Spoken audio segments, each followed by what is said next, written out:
Yan, magandang umaga sa inyo lahat mga kaloy, mga master. Welcome back sa panibagong vlog natin. Ngayon mga kaloy, meron tayong ginagawang screen door na ampli mesh wire na wood finish. Ito mga kaloy. Ito. Naputol na natin to at saka nakakantumisa na. Ayan, ito. Ayan, nakakantumisa na yung dulo niyan at saka yung mga divider mga kaloy, nakakantumisa na yung ano ko, yung nasa gitna. So mangyari nitong pinto na ito mga kaloy, dalawang divider ito sa baba. Ito mga kaloy, pakita ko na sa yung drawing. So yan yung drawing natin sa ampli mesh door natin ito. So dalawang divider natin kasi merong tawag nito yung YP200 sa baba na 12 inches lang para hindi masira agad yung pinto natin in case na masipa-sipa, di ba? Purpose nito mga kaaloy para malaki rin yung hangin, yung papasok na hangin sa loob ng pinto kaya malaki yung screen natin. So i-share ko lang sa inyo mga kaaloy yung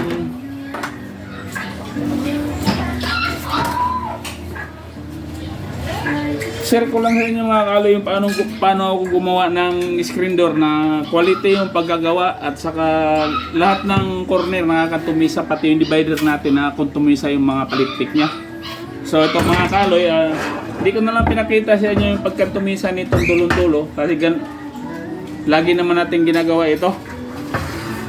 Yung papakita ko lang sa inyo yung tumbukan dito sa divider natin kung paano natin gagawin, diba? So meron akong ginagawang pattern, ito mga kaloy, crossbar ito, yung kabila, tinatanggalan ko ng palikpik, ito naman, nakakantumisa ito.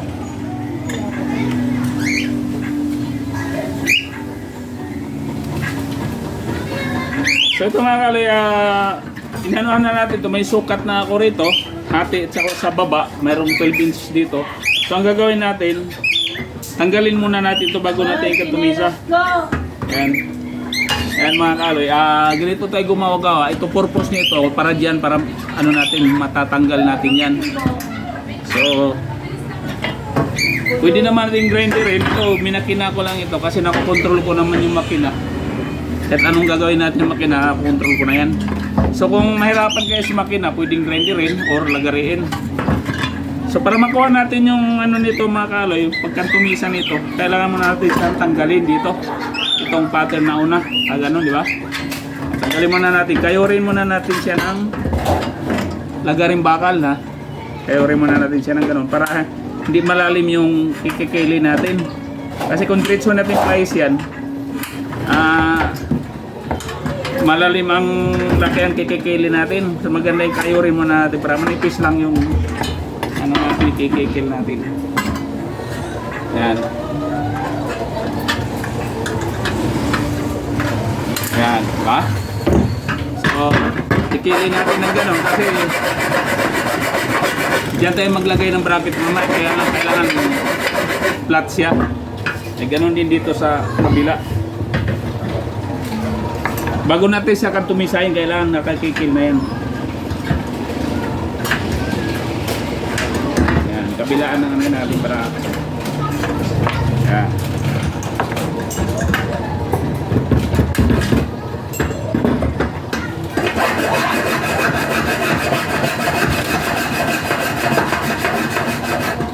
Ayan.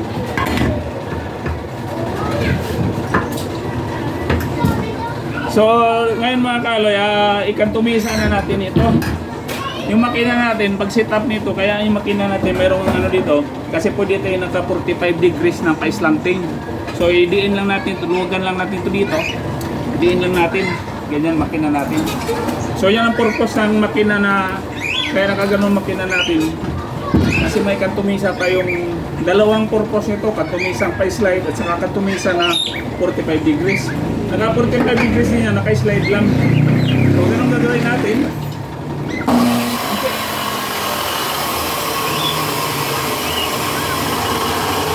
Huwag nating biglayin mga kaloy, unti-unti natin hanggang sa maabot yan itong kantumisa. Ito yung purpose niya, nakakantumisa yung baba. Ayan o. Yan ang purpose dito para makuha natin. Unti-untiin natin.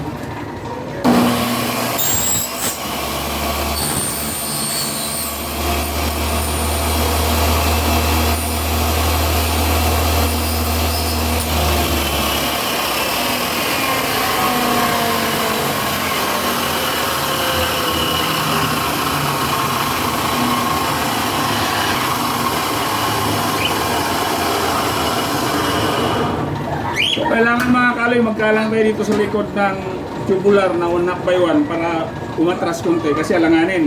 Pwedeng 2:1 na ganito. 1/1 kung meron kayo available, ganun ng ano, saktong-sakto pag kinalang natin para umurong dito sa sa atin. Yan. Kabila.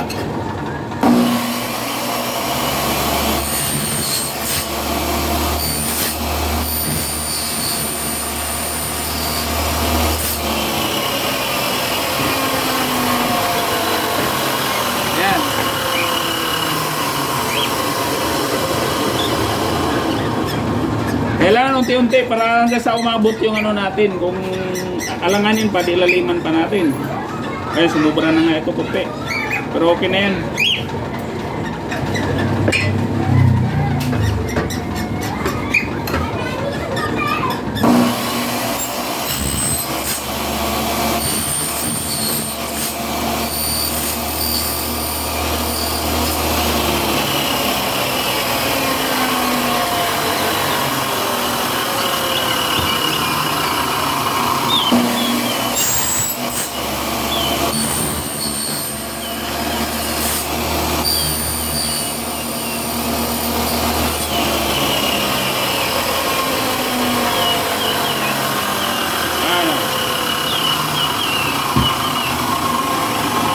Kabila mga kaloy, medyo sumubra.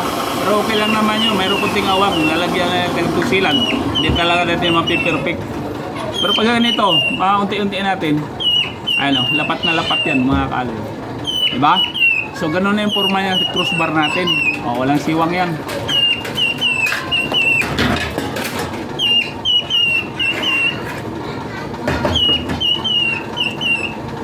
Tapos ganun pa rin gagawin natin sa kabila. Post ko lang sa inyo mamaya mga kaloy. Ipakita ko naman nyo sa ulit mamaya pagka nag-asimbol na tayo. Maingay ng ibon natin. Ayan dito mga kaloy na braketan na natin. Ayan naka-double bracket na yung dulo. So meron ako tinira dito na isang divider bandang gitna. Tinira ko para makita niyo paano ako mag-bracket sa divider. So itong bracket natin mga kaloy, mga master, mas maganda kung siguro doon natin dito sa ano na saktong-sakto siya, wala siyang alog. Yan. Kaltasin 1/1, bawasan natin yung kabilang side na tamang-tama siyang pumapasok dito sa crossbar natin. Yung walang alog kasi nakakatulong din ng pagpatibay ito kung i-rebit sa natin dito at sagad sa kabilang ano na hindi siya kikiwang-kiwang. Yan ang puro ano ni mga kaloy pag nagano tayo ng bracket. Huwag tayo basta-basta mag-bracket. Pag maluwag, aalog-alog yung divider natin, gaganon-ganon yan, no? So maganda kung saktong-sakto. Yan. Saka natin i-rebit si bracket. Yan.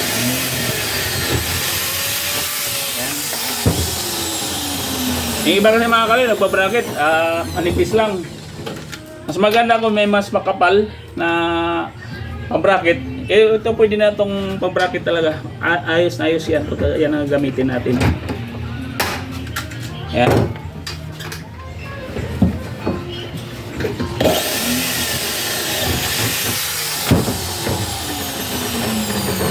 Sa kapag rebits ito mga kaloy sa divider, kaya pwedeng dagdagan natin ng tornilyo kasi yung tornilyo mas matibay kasi yun. Pero kung rebits naman, dagdagan natin, gawin natin 4. Yan. Matatag na rin yan. Kung dalawa lang kasi, pwedeng mabali yung rebits natin. Tatagalan ng anong pinto. Pero kung gawin natin 4 yan, sigurado matibay. Tatagal na yung pinto natin. Yan. Ayan, saktong-sakto. Ngayon, nasimbolan natin. Ayan, yung mga rebits natin na gumawa tayo ng pinto mga kaloy, kailangan yung mga rebits natin, siguraduhin natin nasa loob lahat ng kaposisyon. Huwag tayo mag-rebits sa bandang labas kasi pangit nun pagka nakita.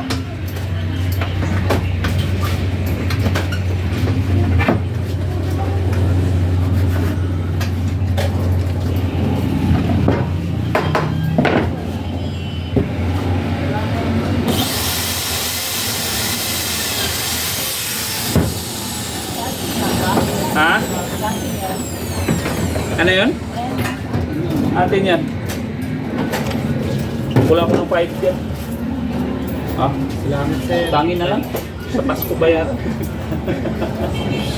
Tahimik sila sir. Oo. Pagka nandito ako, tahimik yan.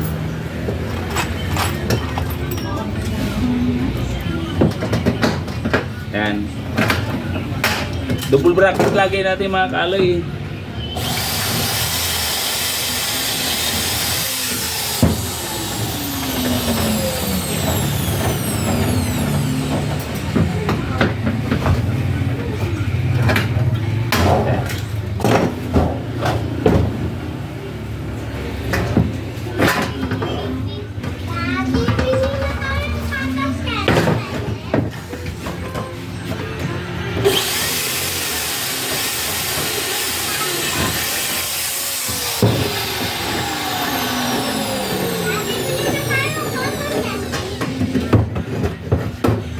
Ito mga kalito, tuloy ko na yung video na yan kasama simple. Siguro yung pagkakabit natin dito ng ano, sa ibang ano na lang yun.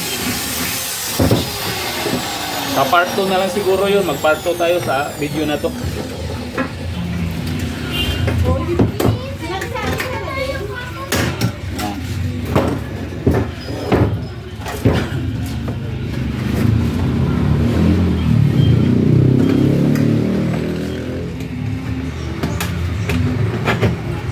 Pati yung mga ano natin dito mga kaloy, mas maganda kung saktong-sakto yung bracket natin na hindi siya maluwag.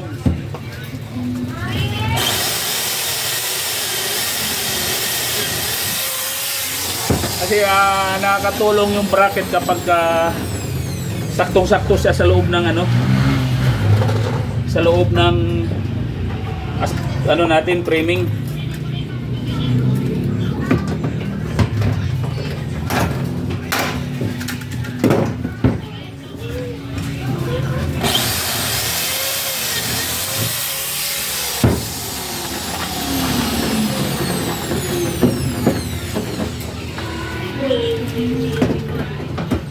Yan. Basta lagi lang tayo magre-revis pag naka-symbol tayo, lagi lang tayo magre-revis sa may bandang loob ng pinto natin para malinis yung pinto. Tingnan natin sa labas kasi maglagay tayo sa labas. Parang mga ano yung nakita ng mga lalo na marunong sa aluminum. Sabihin nun, pipintasan yung trabaho natin para magarapa tayong ano, mga rivets diba?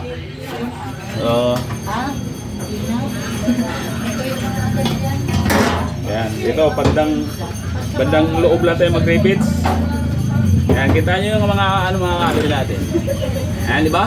Mas maganda kung nakakantumisa mamaya kasi ipakita ko sa inyo ng malapitan.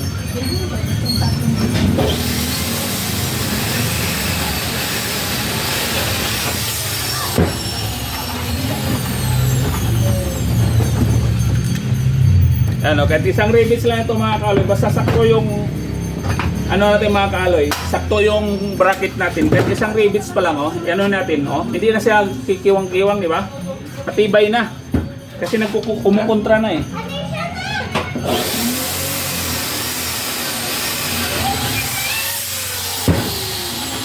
Kung isang ano lang yun, kung maluwag yung ano noon, wala na, dispalinghado na pag ginaganon-ganon mo yung divider na.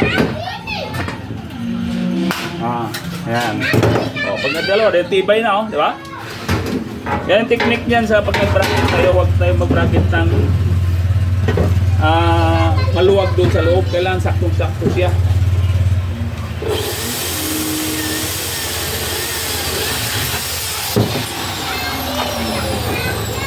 Ayan ang kagandahan sa pag nag-assemble tayo ng ano, na nakakantumisa siya, yung pati yung loob ng ano, quality tingnan. Yung iba kasi pag gumagawa, itutumbok-tumbok lang ang sagwa ng tingnan, hindi siya mag-match dito, di ba?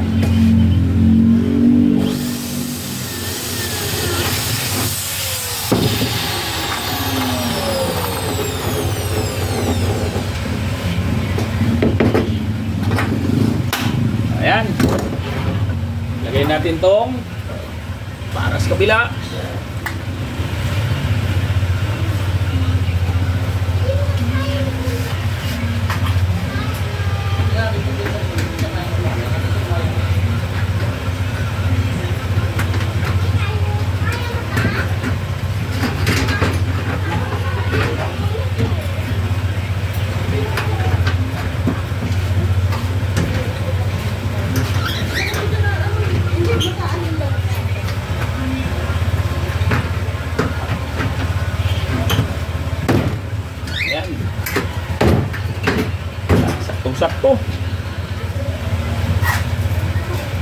So dito mga kaloy, sa bandang kabila, tag-iisa lang muna i-rebits natin kasi babaklasin natin ito mamaya pag sinalpak natin yung kung may itutornilyo natin, i-tornilyo na lang natin pang Bisaya, di ba?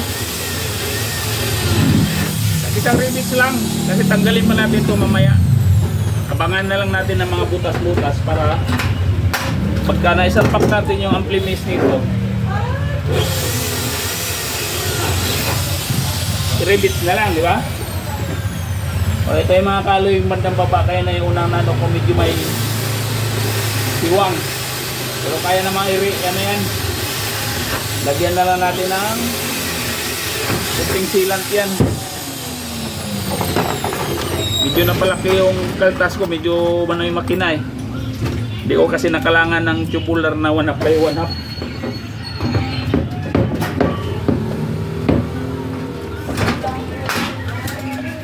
Pero yung tatlo, lapat na lapat mga kalay, parang ano, wala siyang siwang.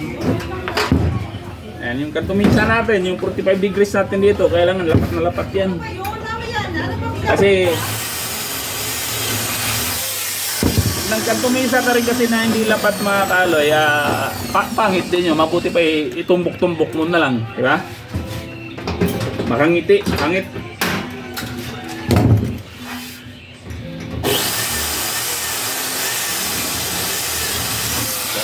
Ayan.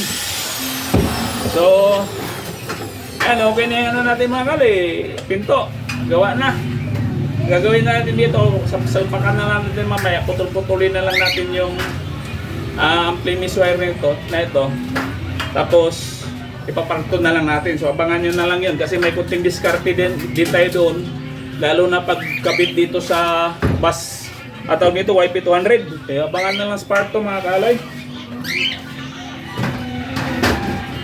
So yun, hanggang dito na lang itong video mga kaloy at huwag niyong kalimutan lagi pindot ng notification bell at pa-subscribe na din para updated kayo sa iba pa natin mga video. So yun, salamat sa inyong lahat dyan. Sana panoorin hanggang dulo and God bless us all.